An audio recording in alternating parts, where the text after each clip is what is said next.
Bapak, Ibu, serta saudara-saudari yang terkasih, kembali lagi bersama Mutiara Sabda Allah,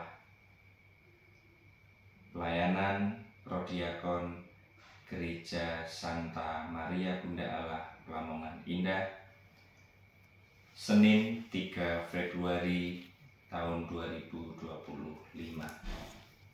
Kita buka dengan tanda kemenangan Tuhan kita Yesus Kristus. Dalam nama Bapa dan Putra dan Roh Kudus. Amin.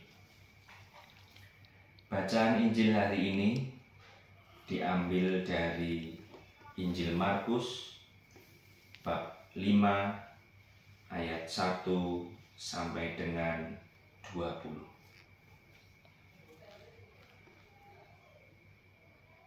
Bacaan Injil hari ini mengisahkan tentang Yesus yang mengusir roh jahat dari orang Gerasa.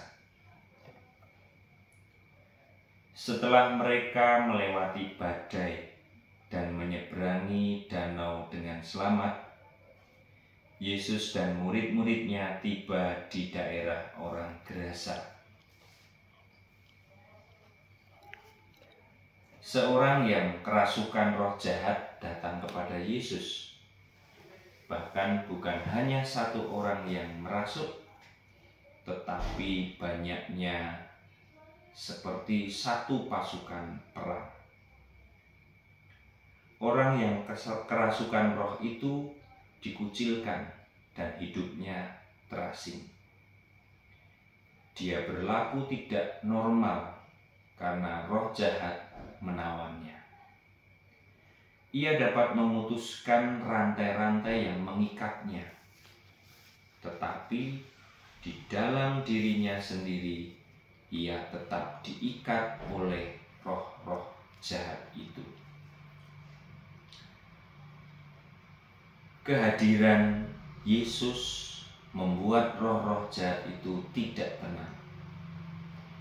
Yesus pun mengusir roh-roh jahat itu ke dalam kawanan babi, serta membebaskan orang itu dari ikatan roh-roh jahat. Orang itu akhirnya ingin mengikuti Yesus, tetapi Yesus justru memintanya untuk pulang dan bersaksi atas apa yang dilakukan Tuhan kepadanya.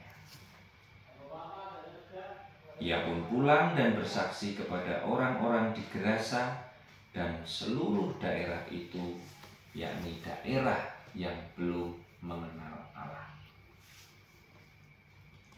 Yesus adalah Tuhan yang berkuasa atas seluruh hidup manusia di segala daerah.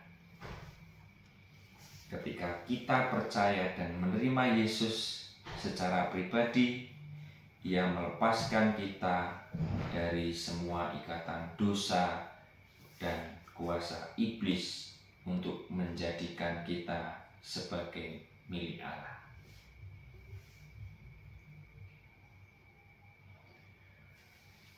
Bapak, Ibu, serta saudara-saudari yang terkasih, bacaan Injil hari ini mengajarkan kita tentang kebebasan dan kesaksian. Di tempat kerja atau di tengah masyarakat, kita terkadang merasa sendirian sebagai pengikut Tuhan. Saat kita bergumul di tengah lingkungan yang penuh tekanan, kita harus mengimani bahwa kuasa Tuhan, kuasa Yesus ada di sana. Terkadang justru kita menunjukkan diri harus sebagai pribadi yang beriman kepada Yesus, yang memiliki hidup yang sudah dibebaskan dimanapun kita berada. Hari ini kita dipanggil untuk hidup bersaksi. Melalui bacaan Injil hari ini, kita diajak untuk bersaksi, yang artinya berani menceritakan pengalaman kita bersama Yesus dan mengakui kuasa-Nya yang sudah membebaskan kita dari belenggu dosa. Kebebasan dan kesaksian kita akan menjadikan kuasa Yesus makin nyata dan membawa banyak orang turut mengalami kuasa pembebasan Tuhan dari ikatan dosa dan tentunya kuasa iblis. Amin. Semoga kita semua selalu diberkati oleh Tuhan. Dalam nama Bapa dan Putra dan Roh Kudus. Amin.